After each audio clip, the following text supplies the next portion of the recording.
Oi, gente, tudo bem com vocês? Bem, aqui estou novamente para conversarmos um pouco sobre nutrição. Dessa vez, continuando os estudos de nutrição humana, porque é o que eu estou focando no momento, gente. Minhas provas estão chegando, então é que está mais perto. Bem, sobre o conteúdo de hoje, nós iremos falar sobre necessidades e recomendações nutricionais.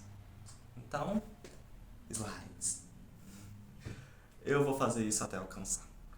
Então tá. Iniciando sobre necessidades e recomendações nutricionais, precisamos entender o que são necessidades nutricionais. Então, é o valor de energia dos nutrientes que atendem às necessidades do corpo de um determinado indivíduo, onde vai ter uma quantidade ali adequada para poder suprir as quantidades necessárias para manter as vias do ser humano, tanto vias metabólicas, então suficiente para a pessoa conseguir se movimentar e tudo mais. O que é essencial ali para o corpo da pessoa vai ser a necessidade nutricional dela. É importante saber a necessidade nutricional para poder evitar dois fatores, que é prevenir doenças, ou que é para evitar, né, doenças sobre o excesso e a falta de nutrientes.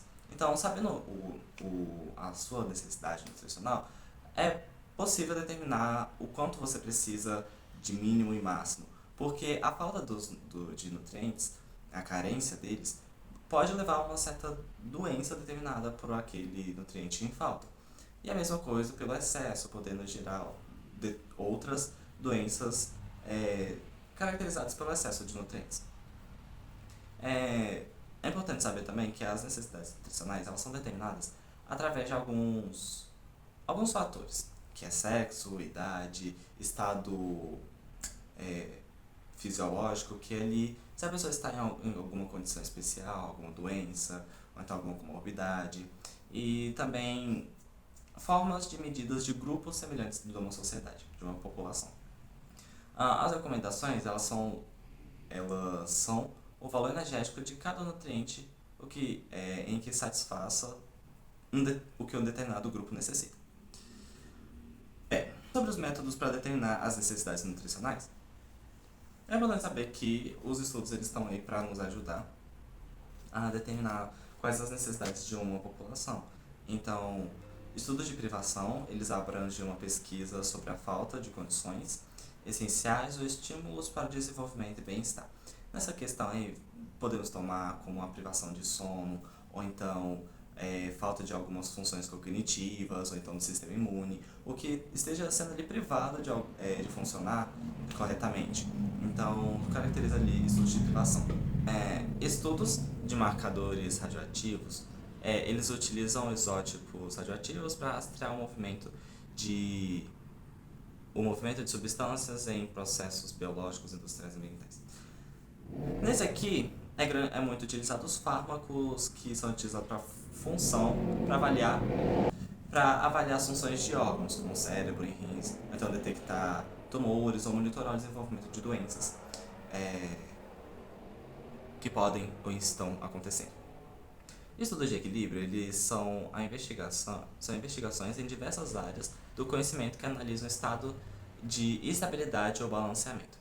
Nisso aqui, é importante saber a questão de estabilidade biológica, quando as necessidades ali de uma determinada população estão adequadas. Então, a organização de tempo, o bem-estar dessas pessoas, se estão se conciliando bem e se isso não está afetando alguma necessidade, alguma coisa ali que essa pessoa precisa. Eu tinha bem aqui, refere-se ao estado de interação entre os seres vivos e o ambiente, mantendo a população e comunidades estáveis ao longo do tempo.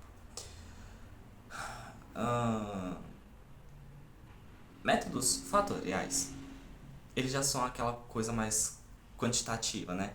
Para calcular o fatorial de um número quanto a método de análise fatorial. Então, aí nós já conseguimos, através da matemática, combinações para poder determinar uma determinada necessidade, né? Então, calcular mesmo, né? Ter números ali para serem utilizados. Medida dos nutrientes em tecidos biológicos geralmente envolve análise de amostras de tecidos para quantificar a presença de diferentes substâncias. Aí, né, nós já temos a questão de ah, qual é o nome? Exames, né? Os exames ali, um hemograma, uma urina, esses negócios todos, hemoglobina glicada, são os exames ali que nós fazemos, de rotina e tudo mais. Marcar ali, né, dizer constar o que está em falta, ou então em excesso. Marcadores bioquímicos biológicos, substâncias mensuráveis no organismo, como enzimas, hormônios, proteínas ou DNA, que indicam um processo normal, uma doença e resposta ao tratamento. Eles são utilizados muito em exames laboratoriais para diagnóstico de algumas doenças. Seguindo então, variações de consumo. Nessa questão aqui é só sobre a variação interpessoal, sobre flutuações individuais no nível de consumo de nutrientes interpessoal, diferenças de consumo e de necessidade nutricional entre indivíduos.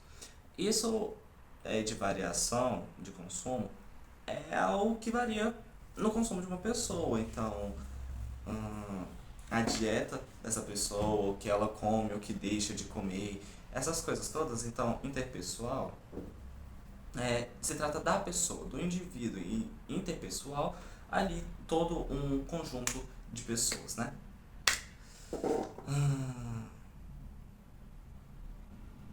Agora vamos para o que mais interessa no atual momento, que é ingestão dietética de referência, IDR, ou no caso, DRs.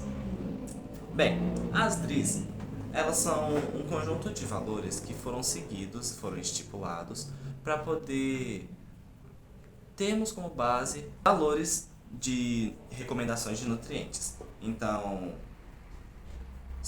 eles foram dados através de estudos que marcaram ali as necessidades de nutrientes de norte-americanos, né?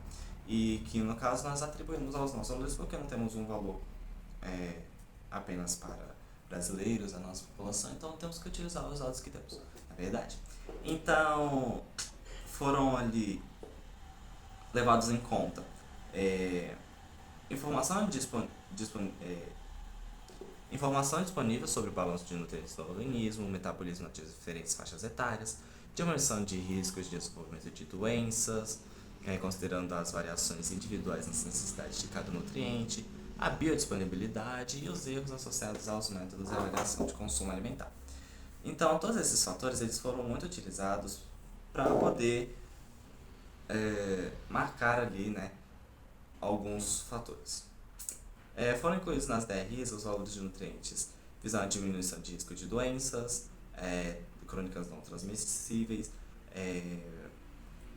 ingestão de nutrientes quando havia dados e riscos feitos de adversos à saúde, e também recomendados mais estudos para poder estabelecer recomendações de gestão de compostos bioativos de alimentos.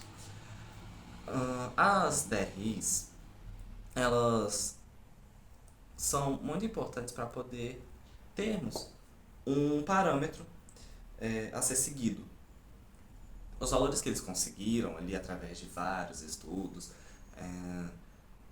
trazem ali uma base que conseguiram seguir sobre nutrientes, principalmente micronutrientes, que não conseguimos ter um valor muito fixo ali, né? E também para macronutrientes sobre necessidade nutricional, do que uma pessoa necessita.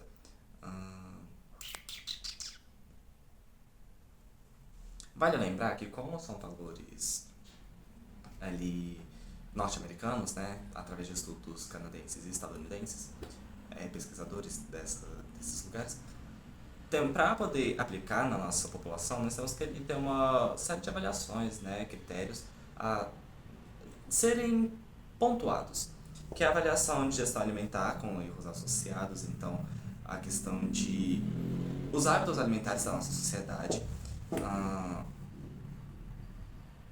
e porque nossa sociedade o Brasil ele é muito amplo, cheio de variações e tudo mais, então saber os erros associados à alimentação que já estão enraizados, também como as variações de regiões para regiões, o grau de morbidade da população, né?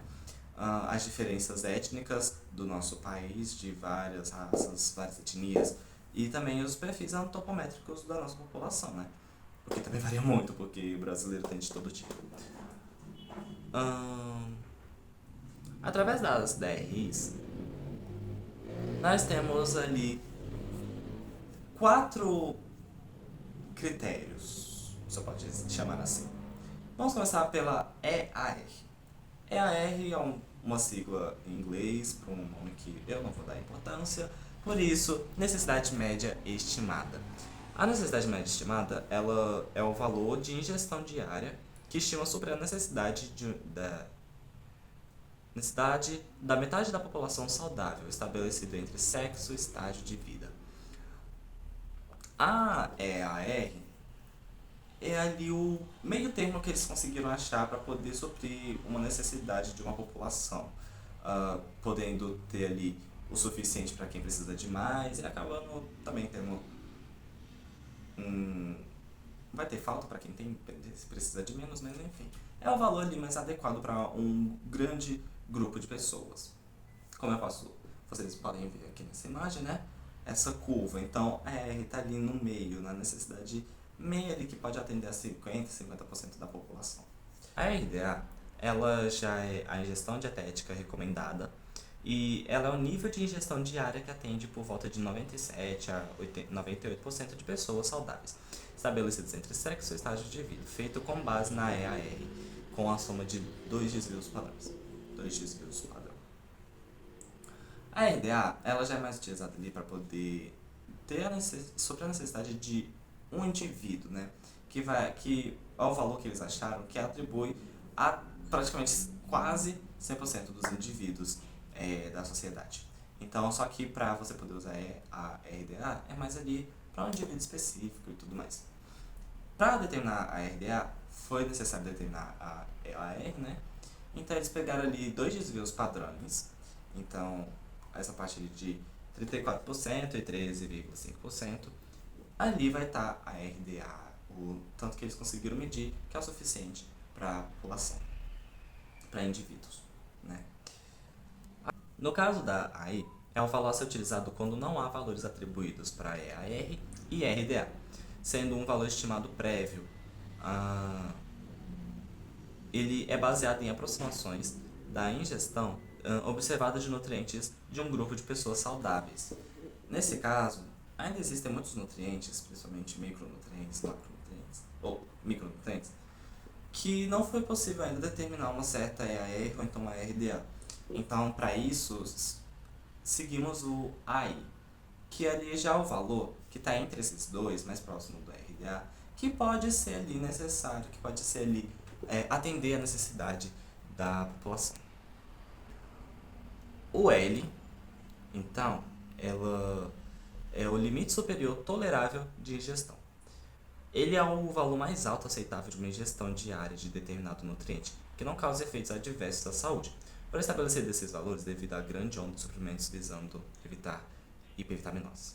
No caso da UL, já li o valor que, é o máximo que você pode ingerir, não que você pode chegar a esse ponto, mas que você deve evitar chegar nesse ponto.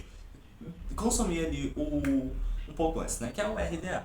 O L, ele já é aquele ponto em que pode te causar consequências pelo excesso, pois hipervitaminoses, né, essas questões do excesso, também pode trazer doenças, pode trazer consequências. Então foi estipulado aí o L.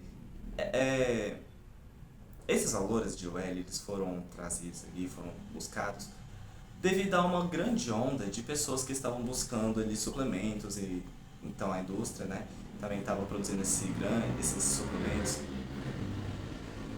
que traz ali um excesso de vitaminas para o corpo da pessoa em que não é saudável para ela.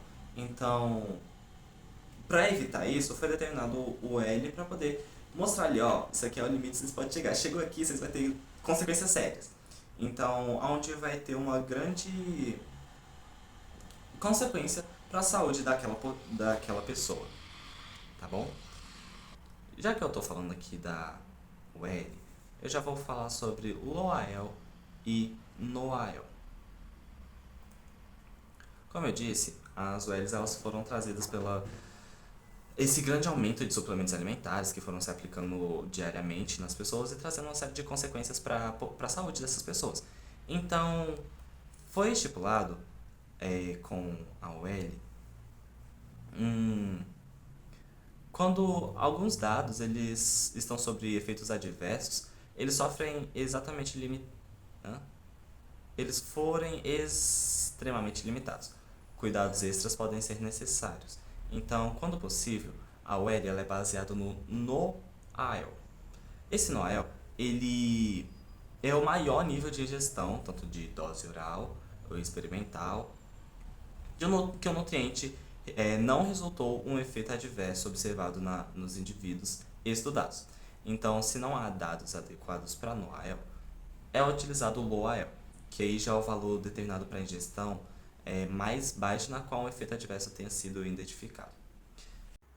Uma coisa que não ficou muito clara, mas eu venho aqui explicar um pouco. O NOAEL, como eu disse, ele é o menor valor que não apresentou uma adversidade do determinado nutriente.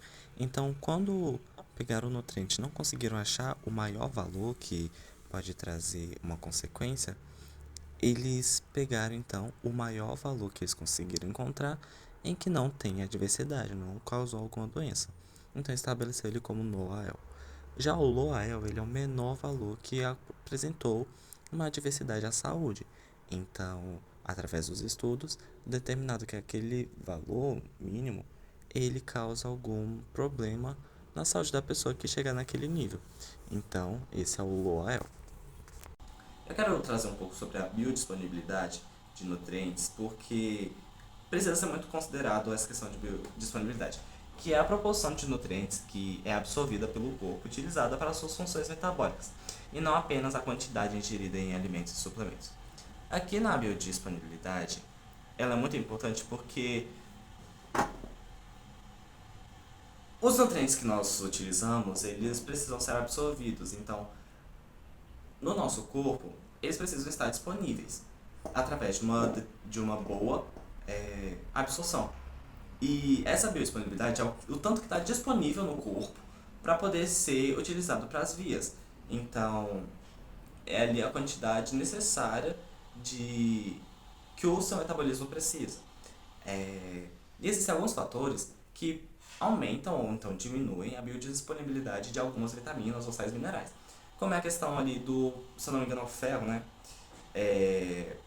Que a absorção dele pode ser aumentada pela vitamina C. Então, você comer ali algum alimento rico em ferro, né? Você fazer a ingestão de alimentos também ricos em vitamina C, e vai aumentar a biodisponibilidade de ferro no seu corpo, vai aumentar a absorção dele, que vai ser ali utilizado. Estimativa de necessidade energética é uma coisa que eu só quero falar aqui rapidamente, nem coloquei slide sobre isso, mas é a questão de macronutrientes, né? Nessa questão aí de carboidratos, proteínas, lipídios e fibras probióticos.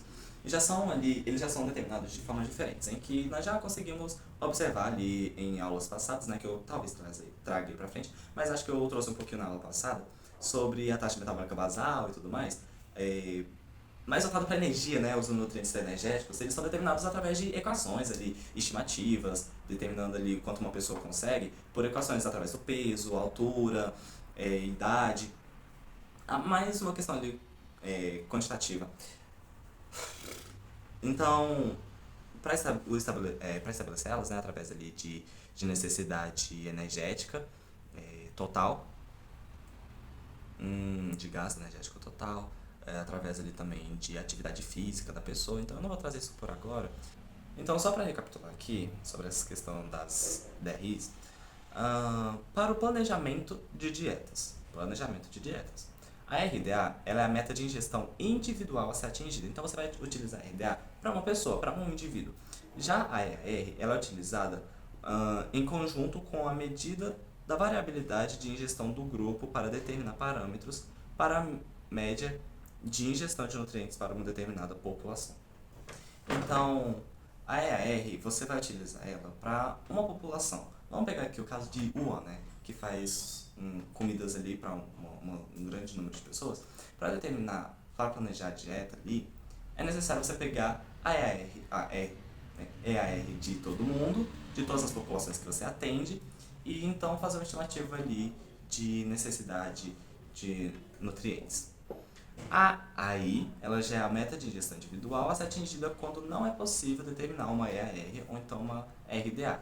Só quando não tem valores desses dois você usa a AI, beleza? E a UL, ela já é utilizada como referência para a ingestão crônica de grande quantidade de um determinado nutriente, podendo implicar efeitos adversos para o indivíduo ou uma população.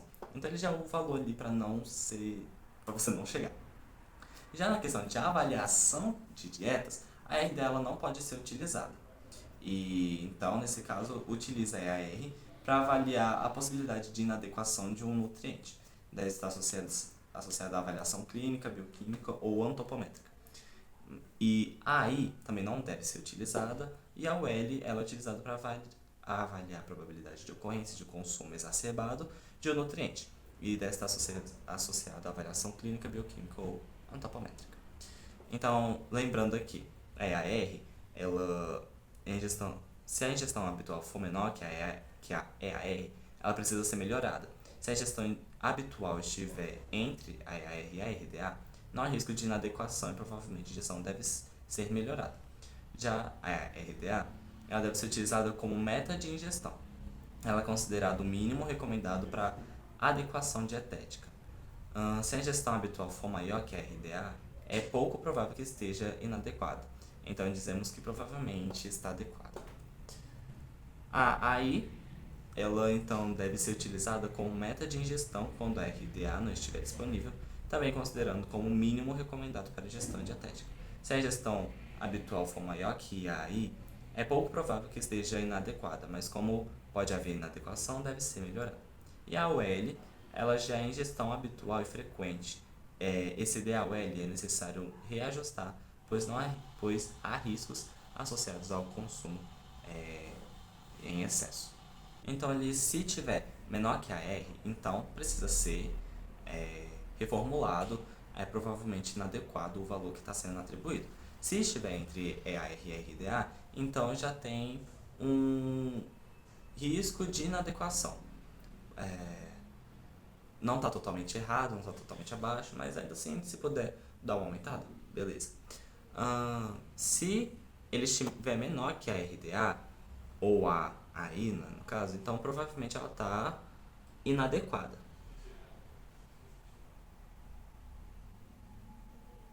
Se for igual ou maior que a RDA, ou a AI, e menor que a UL, então ela está possivelmente adequada e segura. Se ela estiver igual ou maior que a UL, provavelmente ela é nociva.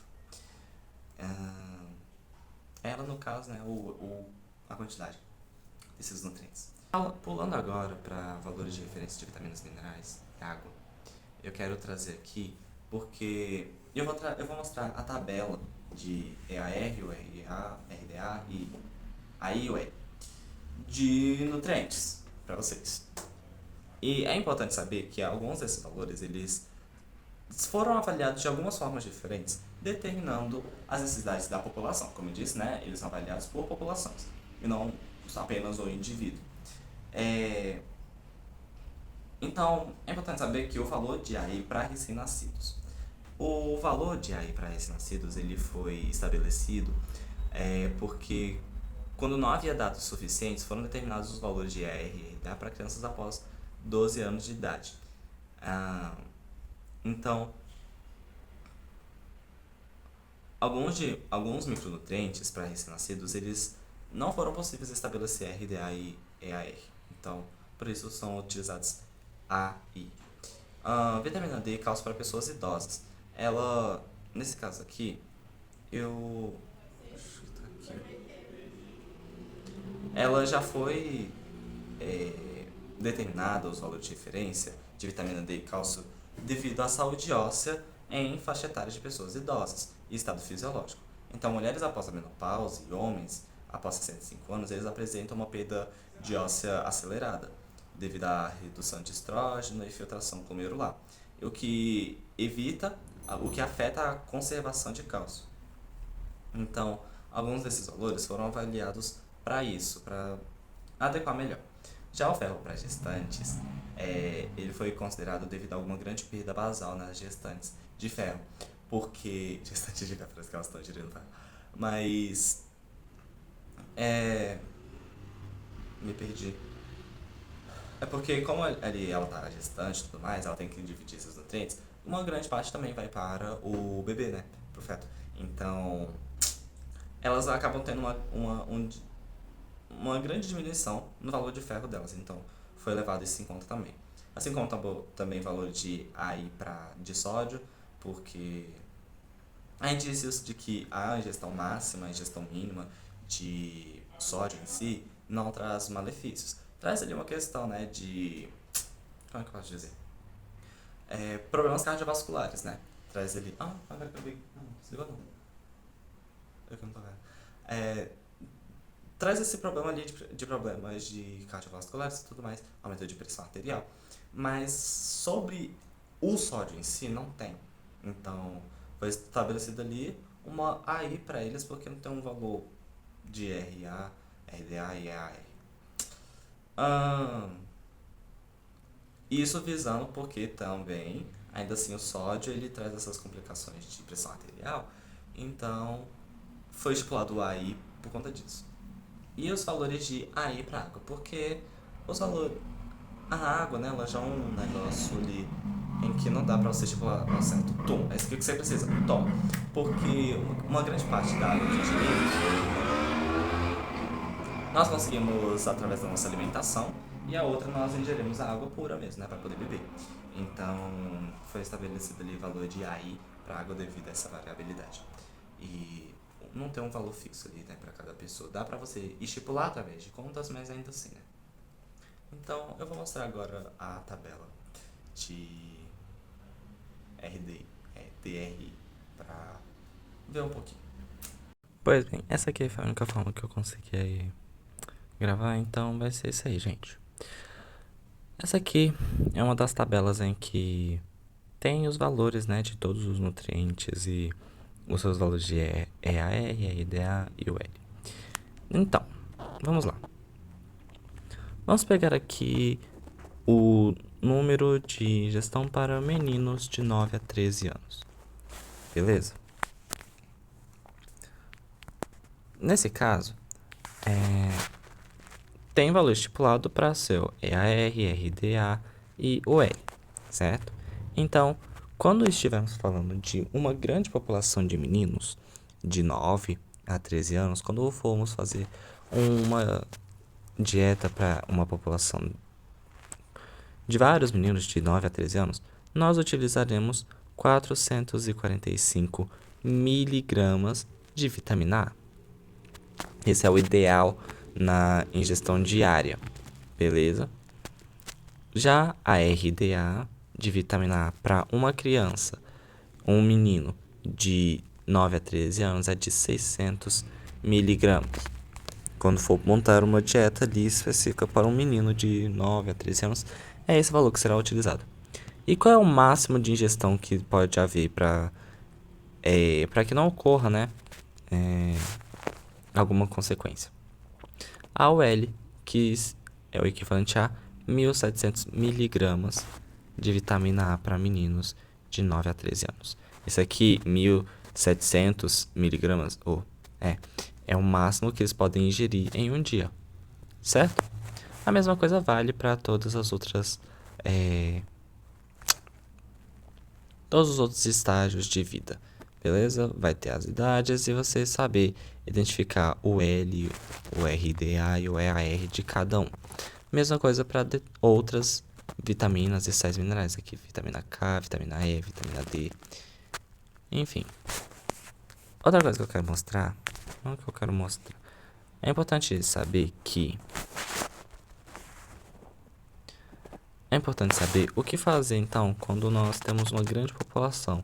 Vamos pegar ali o exemplo de, sei lá, um restaurante que atende mulheres de 50 anos e homens de 60. O que a gente vai fazer? Nós vamos fazer uma média. Aonde? Vamos pegar aqui os valores atribuídos a mulheres de 50 anos de vitamina A. Então, qual valor utilizaremos? Obviamente, EAR. Então, 500 miligramas. E homens de 50 anos, 625 miligramas EAR, certo? É só você somar os dois valores. Então, 625 mais 500 é igual a algum valor aqui, que eu acho que é esse aqui.